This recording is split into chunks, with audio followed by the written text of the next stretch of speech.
estimados alumnos, hoy, último día en que vamos a revisar lo correspondiente a cinemática, en este caso particular, movimientos relativos, como ya lo anticipé en la clase pasada. Vamos a hacer el último repaso de este tema, con lo cual vamos a usar, en primer lugar,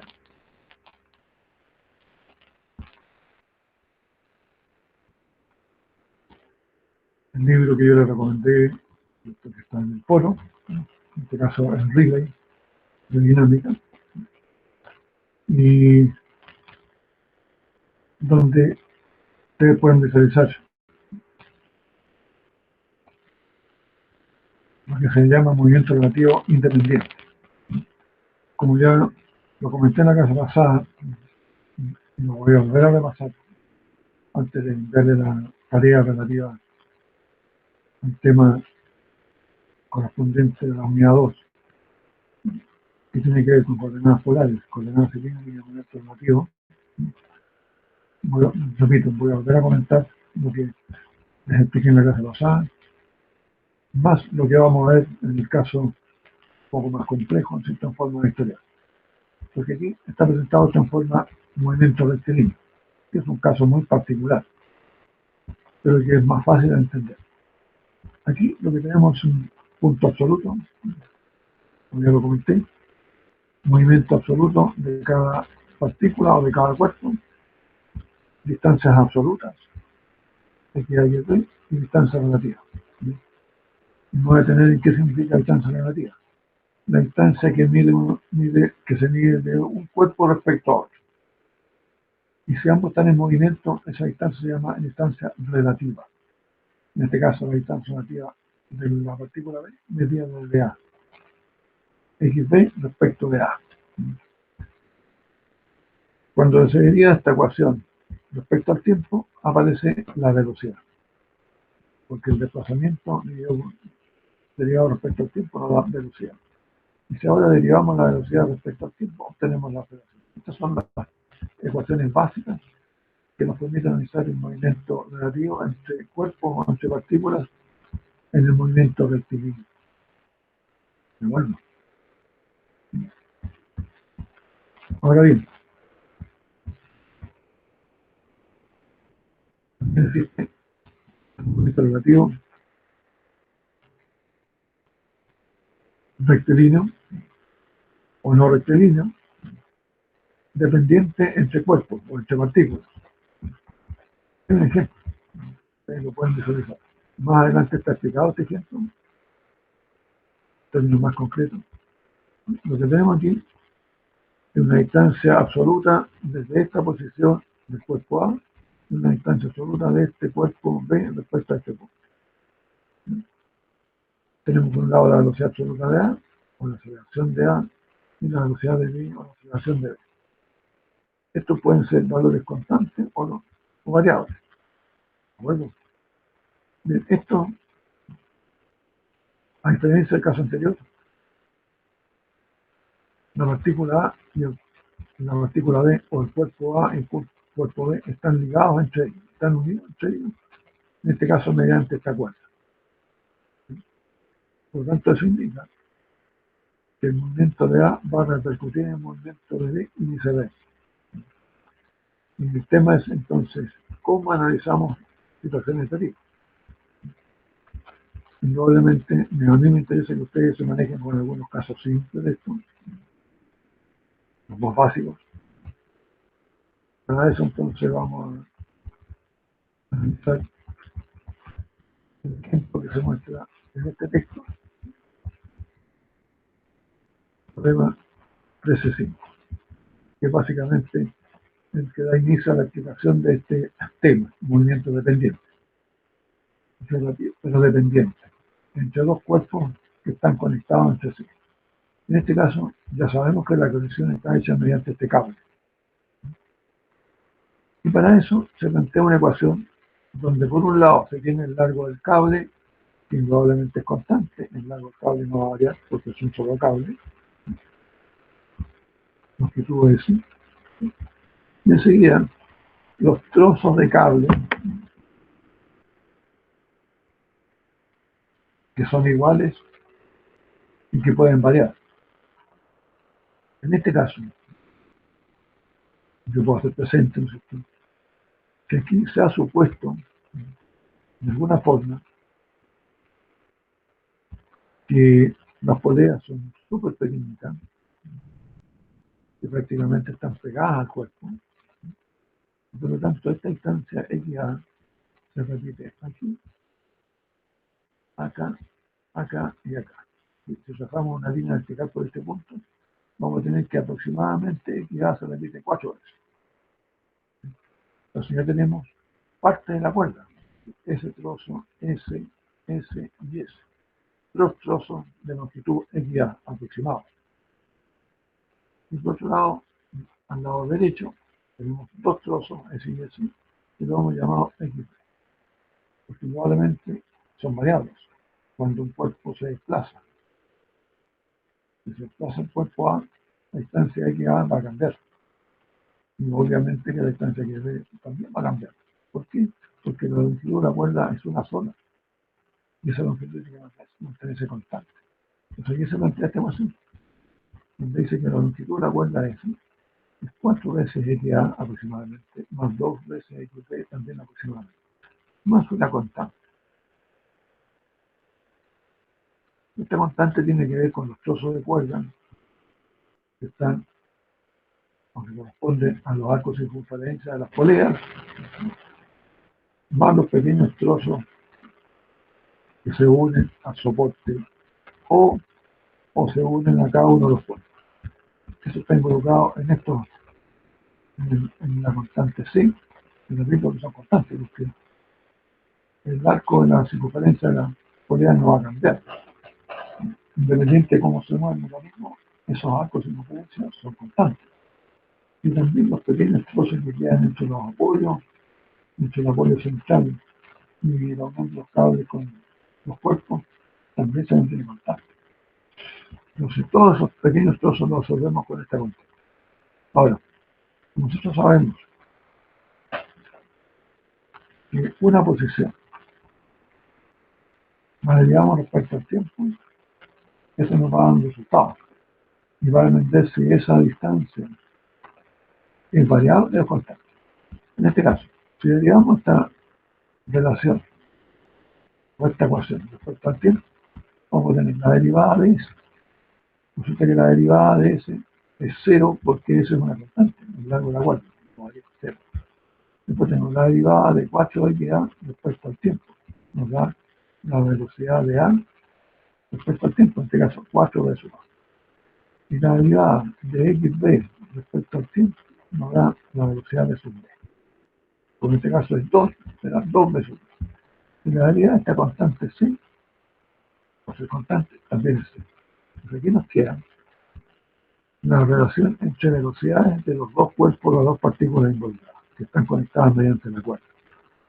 Nos dicen sencillamente que si despejamos esta ecuación, la velocidad de B, en un cierto sentido, es 2 veces la velocidad de A en el sentido opuesto. Este signo negativo indica que la velocidad de A es opuesta a la velocidad de B. Nada más. Estos son valores que tienen que ver con escalares, que tienen que ver con la velocidad o rapidez de cada partícula, cada cuerpo independientemente, si están en línea recta o están inclinados, pero es la rapidez de cada uno de los cuerpos, que están conectados mediante la cuerda S. Porque después vamos a ver un caso donde la cuerda S no necesariamente está colocada horizontal, sino que entramos a la cuerda que está inclinada y ocupamos la cuerda vertical, depende del caso. Aquí lo importante son los distintos tramos de la cuerda que sumados me dan el largo de la cuerda total.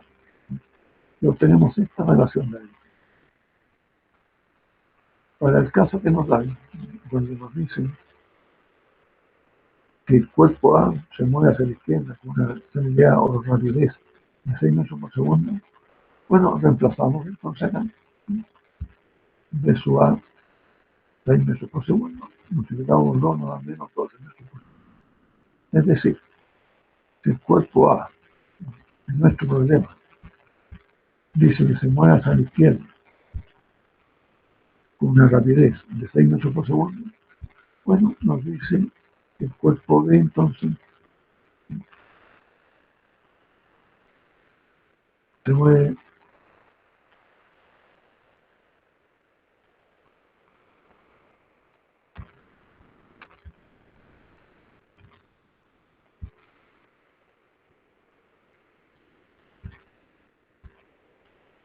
en el mismo sentido que se ha medido aquí.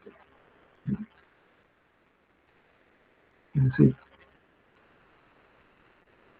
B sub B negativo. Negativo.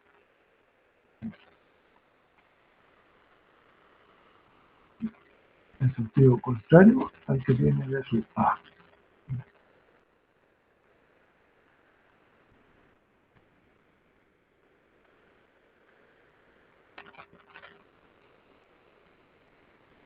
Enseguida, con la aceleración. Bueno, para obtener la aceleración, como ya lo vimos al inicio, esta ecuación de velocidades, o rapidez en este caso, la derivamos respecto al tiempo. Y eso nos indica que la derivada de esto respecto al tiempo nos permite señalar que la aceleración tiene la misma relación que tiene la velocidad. Exactamente igual. Porque es lo mismo que debería de esta relación. Eso nos vaya que A sub B es igual a al menos 2 veces la aceleración de A. Y reemplazamos acá, de acuerdo a los datos que nos dan, obtenemos entonces la aceleración de B. En este caso la aceleración de B va disminuyendo, por lo tanto es negativa, multiplicada por 2 nos da más 2. Con lo cual concluimos entonces que la aceleración final de B es hacia la derecha, en ese sentido, de 2 metros por segundo cuadrado. Ejemplos de este tipo, con mayor detalle, ustedes lo pueden encontrar en ella, cuya dirección también está puesta en el aula. Yo les recomiendo que lo vean. Hay ejemplos bastante interesantes, parecidos a los que acabamos de ver. Y les voy a mostrar otros ejemplos que les puede dar una mejor noción de lo que estamos tratando de comentar. En este caso, tenemos el cuerpo B, que perfectamente podría ser un ascensor, y un cuerpo A, que perfectamente podría ser un contrapeso. En este caso está horizontal. Pero también este cuerpo A podría estar en una polea de mayor diámetro, colocado en forma vertical. Bueno, el problema no va a cambiar. O este cuerpo A podría estar en un plano inclinado. El problema es exactamente el mismo que ustedes pueden visualizar aquí. Donde por un lado tenemos medida desde esta polea, la distancia XA, que es variable, desde este punto hasta acá, la distancia X que es variable. Y por otro lado, tenemos a este otro lado la distancia XB, que también es variable. Ahora aquí hay que hacer un comentario. Aparentemente la distancia XB está medida hasta acá. Pero claro, hay trozos en que no necesariamente son iguales a XB. Por ejemplo, entre este punto y este de acá, aparentemente no es igual a XB. Porque aquí XB está medida desde ahí. En estricto rigor, si quisiéramos ser más precisos, XB debería haber sido desde ese punto, está unido el cable al techo, hasta el contacto con la polea, hasta ahí. Eso debería haber sido aquí. Ustedes lo pueden hacer sin ninguna dificultad. Y se encontraría entonces que hasta otro lado, al frente de este punto, está desde ahí hasta acá la misma distancia. Pero aparecen dos trozos que no están contemplados acá, en este que yo los acabo de comentar, el arco circunferencia, y el pequeño trozo que va desde este punto hasta ahí. esa pequeña distancia. Pero esa pequeña distancia siempre va a ser constante, porque independiente que este cuerpo suba o baje, la distancia entre este punto y ese permanece constante. Porque de alguna manera esas constantes están absorbidas en esta constante. O sea, aproximadamente, descontando esas constantes, o haciendo cuenta que las poleas son muy pequeñitas, que este punto está prácticamente acá arriba, podemos decir que aquí hay 2xd y aquí hay un xa. Y la suma de esto más eso nos da algo de la cuarta, eso. ¿Qué es lo que aparece aquí? Eso. Y esto nos permite decir entonces que por un lado tenemos la distancia de xA y por el otro lado 2 veces xb más c. Derivado de esto respecto a t, las constantes s y c se hacen cero y nos queda esta velocidad. Y nos dice que la velocidad de b es un medio de la velocidad de a, con signo negativo. Bueno, ¿qué significa esto? En este cuerpo, cuando este cuerpo baje, este cuerpo va a avanzar hacia acá. Y cuando la distancia xd crezca, la distancia de queda disminuye. Eso no me está diciendo. Bueno, entonces, obviamente que si xd crece, la queda disminuye y por lo tanto la velocidad de a necesariamente es hacia la derecha. Cuando esto xd crece hacia abajo. ¿Qué nos dice el ejercicio? Dice que el cuerpo A, este cuerpo se mueve hacia acá con una rapidez de 4 metros por segundo. Y nos preguntan cuánto es el movimiento del cuerpo. Y probablemente que si A se mueve hacia acá, xd va a crecer hacia acá. Bueno, x va a crecer. Y xd va a disminuir. Y si xd disminuye, este cuerpo sube. Entonces pasamos aquí. Y nos da entonces que d sub b es igual a menos 2 metros por segundo. Y lo podemos interpretar como una rapidez de 2 metros por segundo hacia arriba. Es decir, mientras este cuerpo se mueve hacia la izquierda, este se mueve hacia arriba. Así, dos ejemplos muy simples que nos permiten ustedes analizar el movimiento relativo entre dos partículas. Aquí tenemos ejemplos interesantes que ustedes nos vean de movimiento relativo no dependiente, independiente. Porque claro, este tren con este son dos trenes independientes. Lo mismo que esta lancha o esa lancha. Aquí dicen, en este ejemplo, vamos a revisar un poquito. Recordemos que estábamos en movimiento lineal. Este cuerpo dice que el tren A se mueve hacia la derecha a 126 kilómetros por hora. Ya estamos hablando de un tren rápido. Mientras que el tren B se mueve hacia el oeste, hacia la izquierda, a 96 kilómetros por hora. Nos piden determinar la velocidad del tren A relativa a B y la velocidad de B relativa a A. Bueno, si nos preguntan por B sub A respecto de B, aquí nos preguntan por B sub B respecto de A. Eso es importante, para tener en cuenta los subíndices. B sub A respecto de B y B sub B respecto de A. Esto es relevante al momento de interpretar la ecuación. Porque claro, la ecuación que vimos acá arriba, del movimiento relativo independiente, esta ecuación de acá.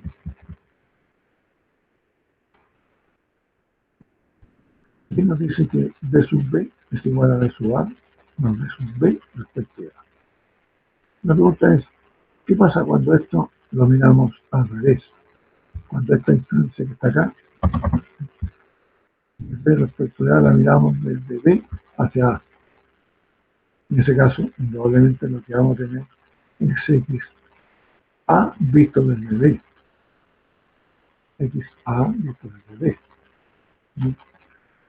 Ustedes se fijan, bueno, yo tengo aquí mi espejo B sub B respecto de A, a este otro lado me queda B sub B menos B sub A. B sub B menos B sub A, cuando hablamos de B sub B respecto de A. Pero cuando hablamos de B sub A respecto de B, en esta ecuación me va a quedar esto exactamente al revés. B sub A menos B sub B. Interesante. Invertimos el orden de los términos.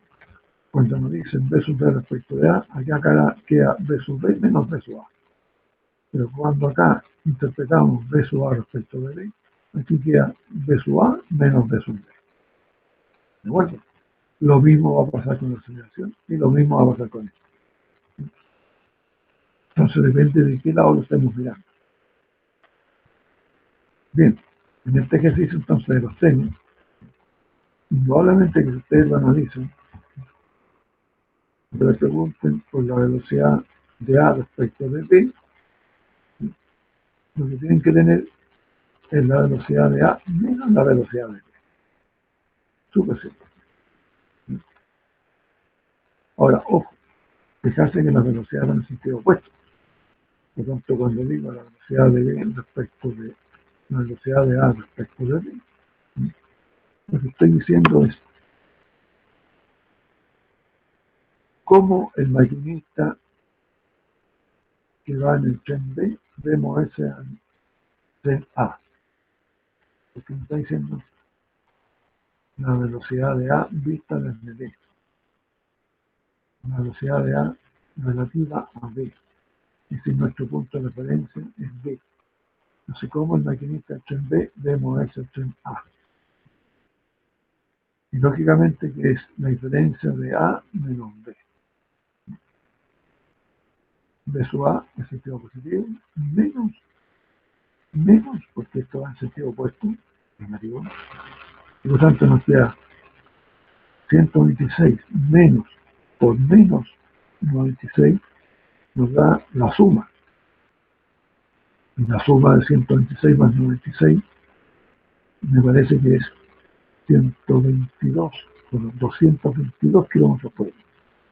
¿Qué significa eso? Que el maquinista del tren B debe acercarse al tren a 222 kilómetros por hora. ¿Sí? Cuando los elementos van en contra, se suman la rapidez de cada uno. Eso es lo que vería el maquinista del tren B. Dicho de otra manera, si el tren B estuviera parado, este se acercaría a 222 kilómetros por hora. Esto es interesante discutirlo, ¿no?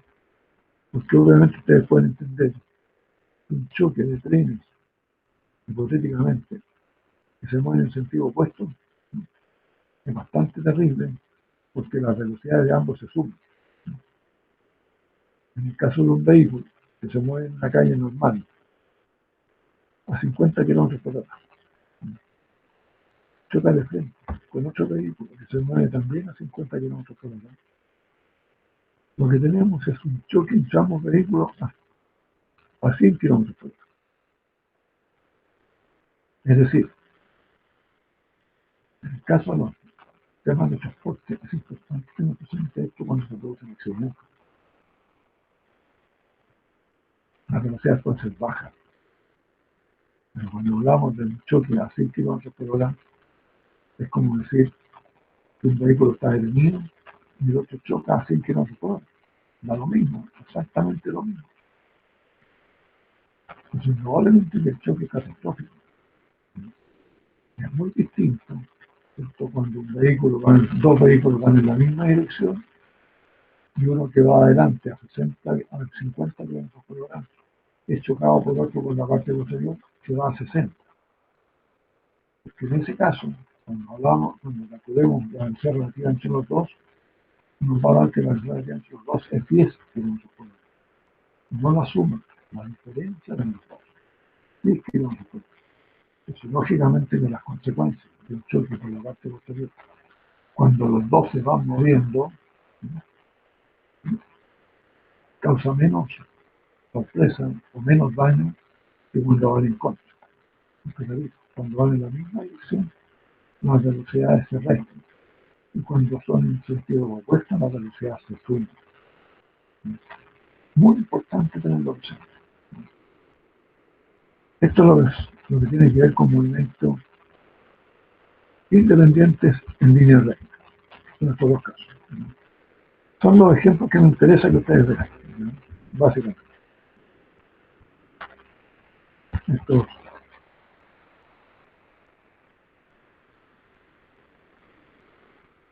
tres ejemplos que ustedes pueden visualizar aquí, yo los recomiendo que lo hagan de ejercicio. Me queda clarísimo con este tema. Bien.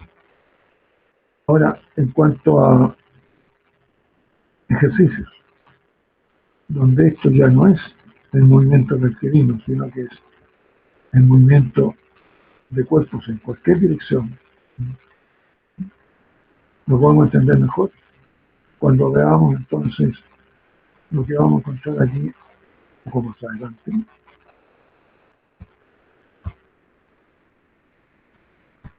Y lo paciente, vamos a llegar al apartado donde se explica este fenómeno. Tiene que ver, repito, con el movimiento que ustedes pueden encontrar ya sea en el espacio o en direcciones que no son en línea recta. Vamos a hacer este ejercicio que ustedes de alguna manera ya han realizado, un ejercicio en coordenadas polares.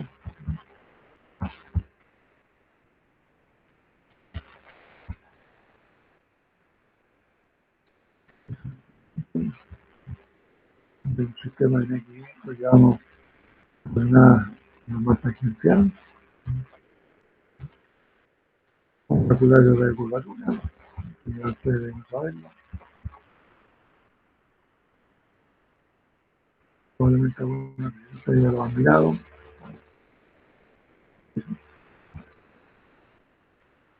Y estamos en ese momento relativo en el plano. También podría ser en el espacio. En el momento también puede ser en el espacio y en el momento en el plano.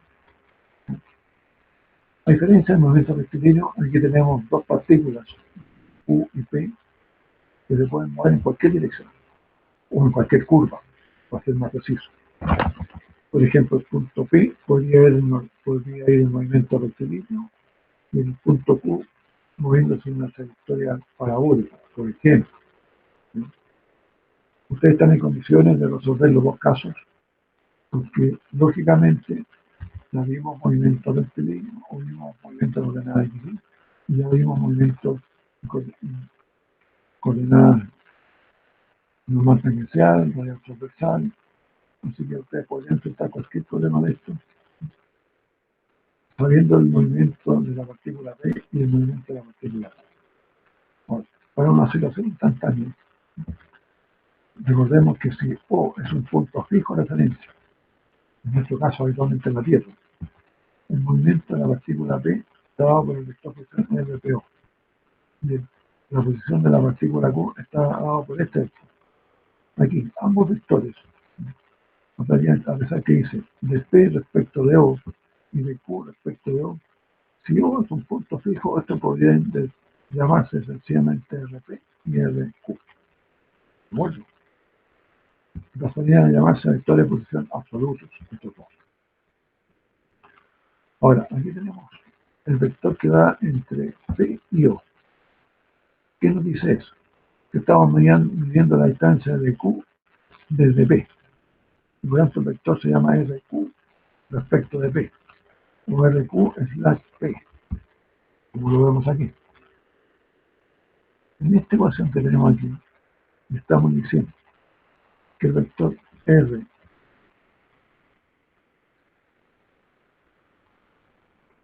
QO, este vector, como ya lo vieron ustedes en álgebra vectorial, y seguramente lo vieron en mecánica 1, cuando yo tengo este vector, de esta figura concluye que es la suma de este vector más este. La suma de estos dos vectores me da este vector, que es lo que está expresado aquí.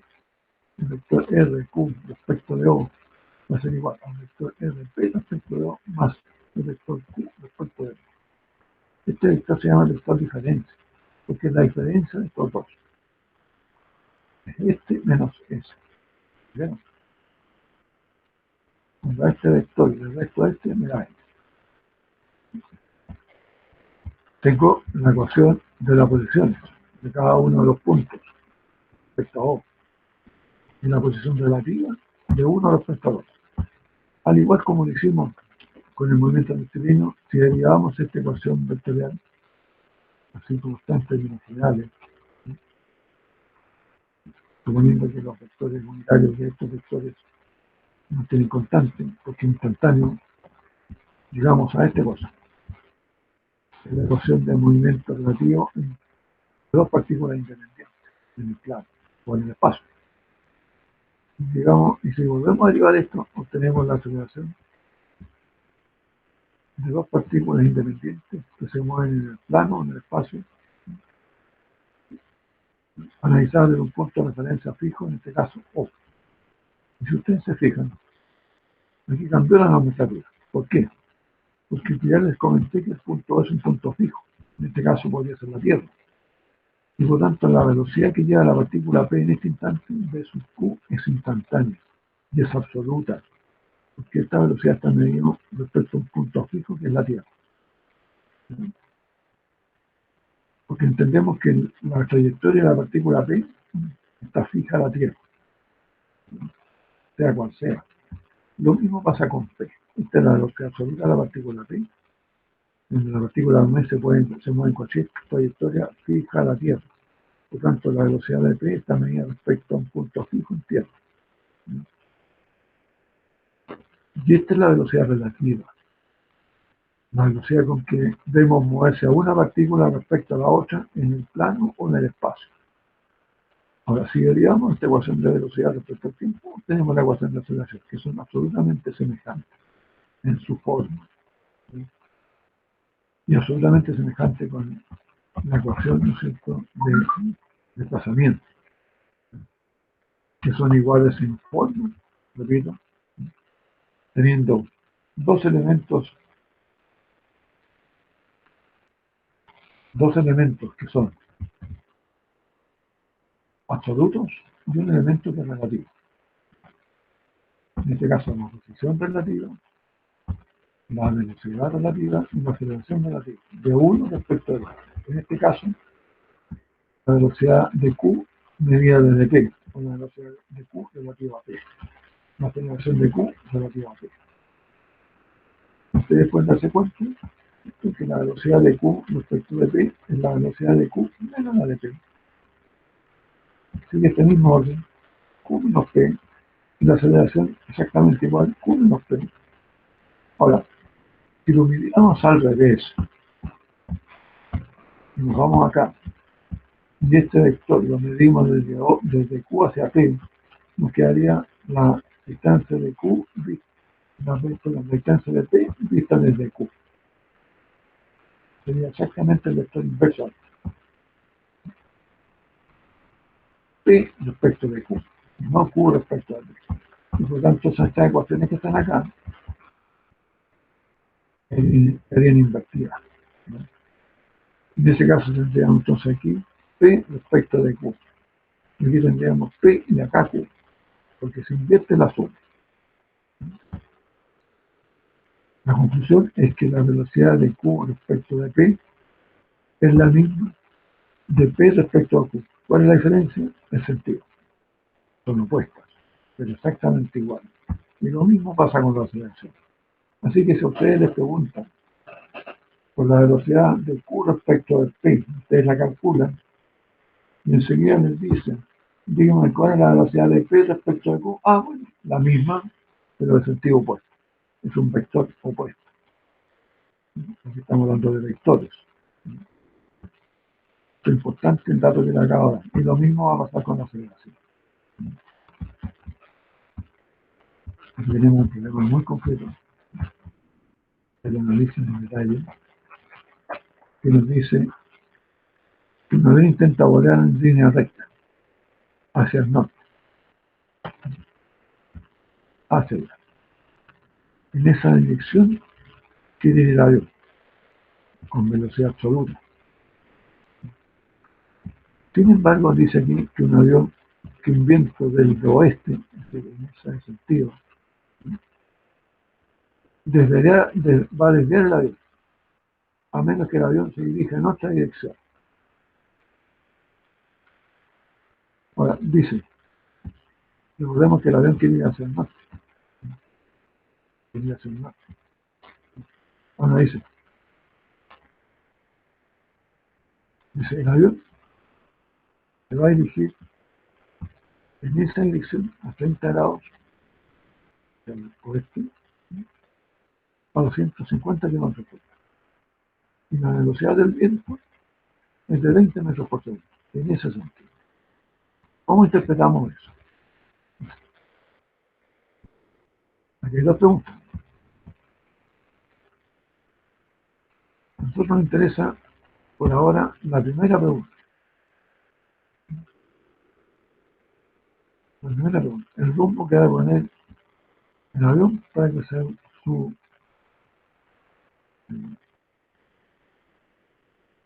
movimiento sea hacia el norte. ¿Qué nos dice aquí? Nos dice que la velocidad del viento es de 20 metros por segundo en el eje X, 20 y 2. Y ya nos dice que la velocidad del avión, deseada, la que nos interesa, no la conocemos.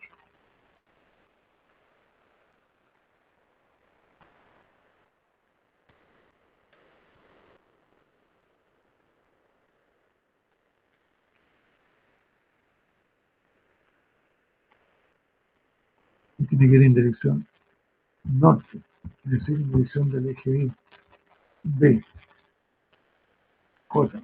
Esta es la velocidad absoluta del avión con el cual queremos que se mueva. Nosotros sabemos que el avión, para poder contrarrestar el viento, se mueve en una dirección que no es la norte, necesariamente sí. No. Pero al final nos interesa que cuando el avión lo empuje, que el viento lo empuje hacia el sentido, finalmente se dirija hacia la velocidad absoluta. La velocidad relativa entonces está dada por esta relación. La velocidad del avión respecto al viento. La velocidad del avión respecto al viento. La velocidad relativa. Va a ser por 150 tengo de teta. Es la velocidad absoluta del avión.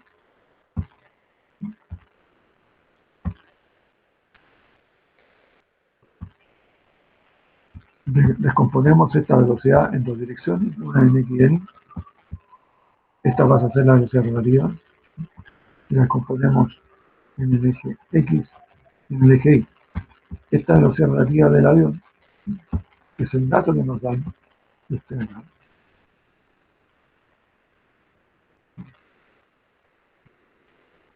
Porque en esta forma se está moviendo respecto al viento. Esto es lo que se mide respecto al viento, el aire, no la absoluta. La descomponemos en el eje X, que nos da negativo para allá, y en el eje Y, que da positivo, hacia allá.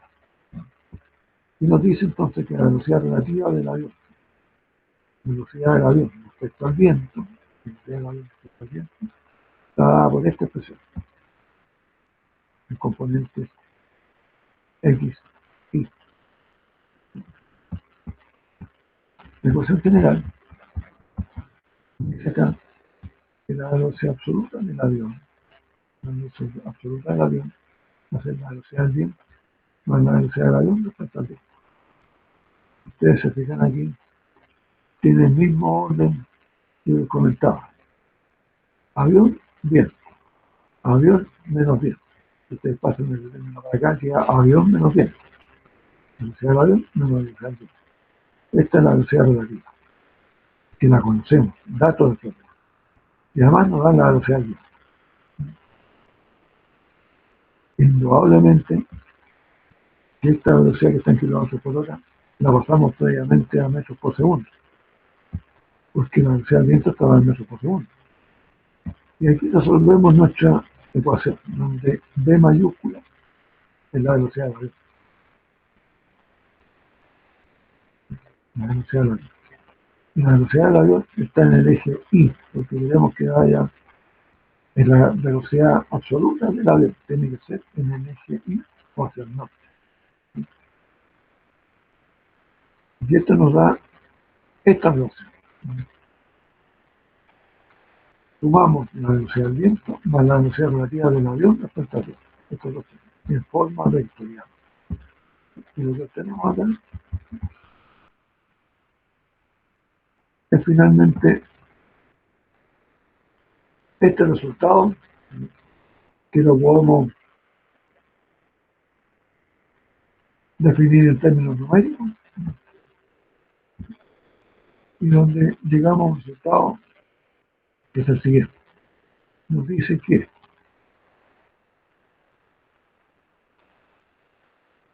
el avión, para efectivamente ir hacia el norte, tiene que moverse en un ángulo de 16,74 grados del norte hacia el oeste. Y la velocidad absoluta del avión en esta nueva dirección debiera ser esta, 66,50 metros por segundo o 289,4 kilómetros por hora. ¿Qué nos está diciendo esto? Del avión, por ejemplo, se está moviendo en esa dirección para llegar al norte. Efectivamente, ese ángulo tiene que ser 16, tantos grados, 16,74 grados. Aquí algo interesante, que cuando el avión tiene que ir al norte y tiene viento en esa dirección, necesariamente tiene que moverse en un ángulo que no es 0 grados, sino que 16,7 grados, para que efectivamente al final llegue hacia el norte.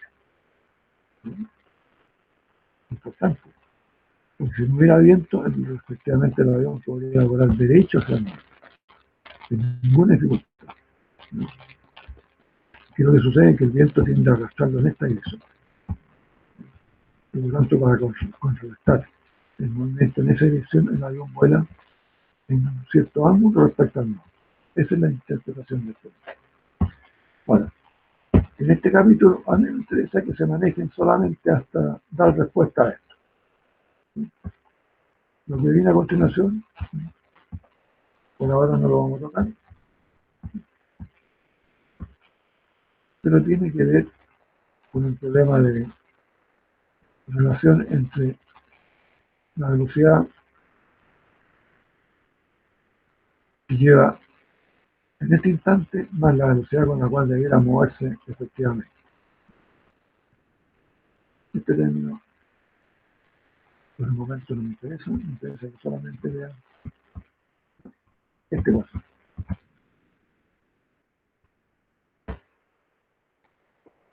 Ahora,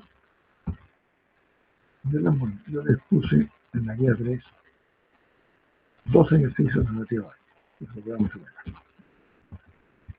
Fíjense en detalle, porque hay dos cosas interesantes.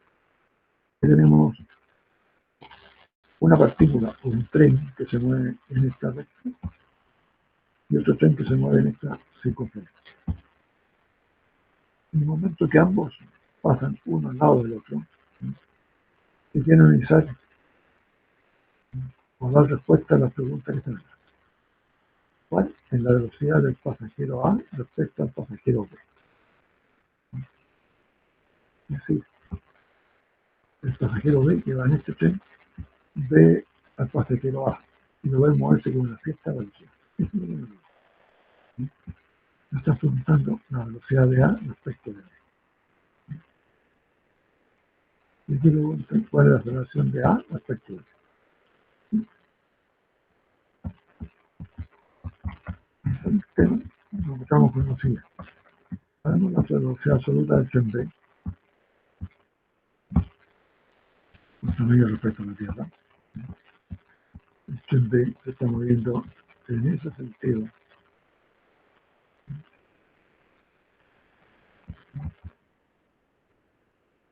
Opuesta a cómo se mueve el tren A. Según el sistema de referencia de X, la velocidad del tren B es de 50 pies por segundo en el eje Y positivo, mientras que el tren A se mueve en sentido negativo del eje Y. Por tanto, es menos 20 J pies por segundo. Esta es una ecuación que dice que la velocidad de A es la velocidad de B menos la velocidad de A respecto de B.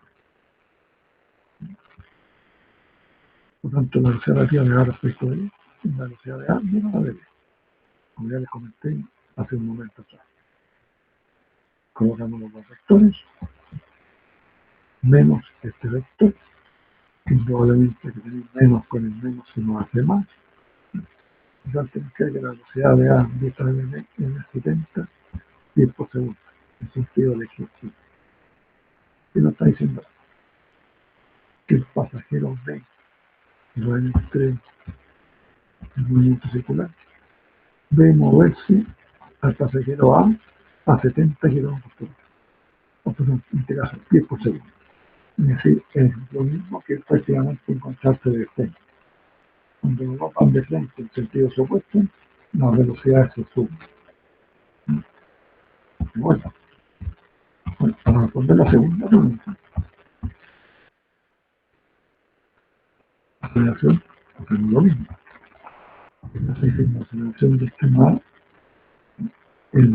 va disminuyendo, por tanto, va acelerando en el sentido del eje Y, en el sentido negativo, el tren se mueve hacia el sentido negativo del eje Y.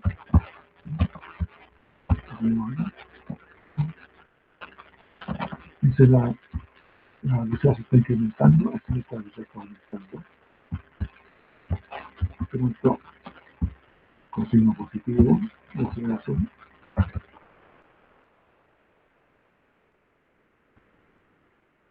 La aceleración va aumentando, así va en el mismo sentido del eje Y negativo, en el mismo sentido de la velocidad. Por tanto, 20 horas negativo. Si la aceleración fuera decreciendo, este signo sería negativo, porque decreciendo significa opuesto a la velocidad, pero hacia arriba. En este caso es negativo porque la velocidad es hacia abajo, por tanto, si la aceleración aumenta, la velocidad se incrementa, el incremento viene hacia abajo. Ahora nos dicen que el otro tren se mueve con velocidad constante. Se está moviendo en una trayectoria curva. Y sabemos que en una trayectoria curva, aunque la rapidez sea constante, la aceleración no necesariamente es cero. Bueno, como es un movimiento circular, el análisis más adecuado, al parecer, es el sistema normal tangencial. Aquí concluimos que si B es constante, la rapidez es constante, el cambio de rapidez es cero. El cambio de rapidez se llama B punto, igual cero. Y nosotros sabemos que B punto corresponde a la aceleración tangencial. B punto a sub T. Aquí no existe problema, entonces la aceleración tangencial de ese pasajero del tren B es cero. La aceleración tangencial vale cero. La aceleración del pasajero B, si la tangencial es cero, también tiene normal, porque la aceleración de una partícula con un movimiento normal tangencial tiene dos aceleraciones, una tangencial y una normal. Esta nos dice que es cero. Nos pregunta, ¿cuánto vale esto? Sabemos que la aceleración tangencial es igual a B punto, y como B punto vale cero, esto es cero. La aceleración normal es la rapidez al cuadrado partido por el radio. Esa es la aceleración normal. Sabemos cuánto vale la rapidez y cuánto vale el radio. Y por tanto nos dice esto, que la aceleración normal vale 5 pies por segundo. hacia el centro de la circunferencia. Es decir, dirigían el eje X. Por lo tanto, concluimos que la aceleración de D es en el sentido del eje X, pero negativo, opuesto al eje X positivo. Planteamos nuestra ecuación relativa, donde la aceleración de A respecto de D es la aceleración de A menos de D. Escribimos los dos vectores con el signo negativo entre medio, y esto nos permite decir que la aceleración de A respecto de D estaba por estos dos términos. Es decir, es un vector que tiene componentes en X. El módulo sector o la aceleración es 20,6 pies por segundo. Obviamente que eso nos da un ángulo. Necesitamos tener aceleración en X y aceleración en Y. Ambos negativos. Y nos da este ángulo. ¿Qué nos permite esto? Decir que el pasajero del tren B ve moverse al pasajero del tren A con una aceleración de 20,6 pies por segundo en un ángulo de 76 grados. Parece paradojal, pero eso pasa porque las dos trayectorias son distintas.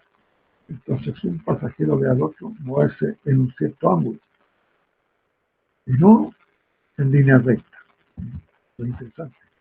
Contrastar entonces dos movimientos en dos tipos de trayectorias o curvas distintas. Acá les muestro un problema parecido al del avión con respecto al viento, pero aquí tenemos un movimiento de dos vehículos, en este caso un avión y un portaaviones. Yo los invito a que lo revisen en detalle y lo más importante que al leer el enunciado ustedes van a concluir los datos que les están dando y cuál es efectivamente lo que se está pidiendo. Entonces, nos encontramos el próximo martes. Y mientras tanto, yo dentro de los próximos días les haré llegar la tarea número 2, que tendrán aproximadamente una semana para contestarla y enviármela a mi correo. Muchas gracias. O enviarla al correo o subirla al aula, mejor dicho.